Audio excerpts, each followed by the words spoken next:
Je pose ça là, mais No Habitat en Harley Quinn un jour ou l'autre. C'est ici que vous l'aurez entendu en premier. Beaucoup parlaient de ce film comme étant le Parasite version française. Ça s'appelle Classe moyenne. Oui, il y a des similitudes. C'est une famille extrêmement riche qui emploie sur son terrain une famille plus modeste pour entretenir la maison. Mais on va balayer cette comparaison-là pour se concentrer sur le film en lui-même. Les personnages de la famille la plus riche sont assez déconnectés de manière assez classique vu le propos du film de la réalité. Ils sont un peu fêlés, elle en particulier. Et je trouve qu'il y a vraiment des choses à faire avec elle. Donc Noé, deux choses si tu passes par là. La première, c'est que continue sur la folie. Je pense qu'il y a un truc très très cool à faire. La deuxième, c'est que j'ai le rush de notre interview qui a foiré lorsque tu me parlais du film.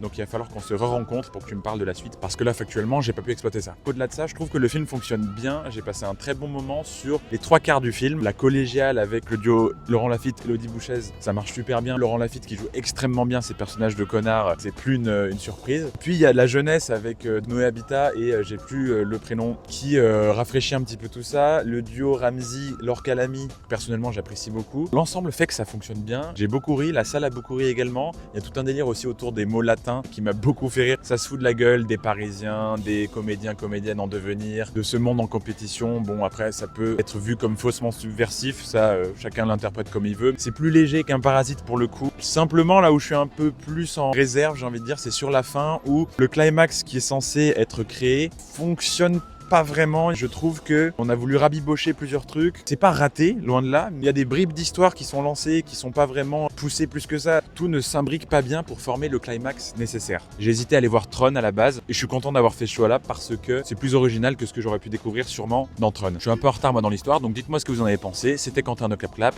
Ciao ciao.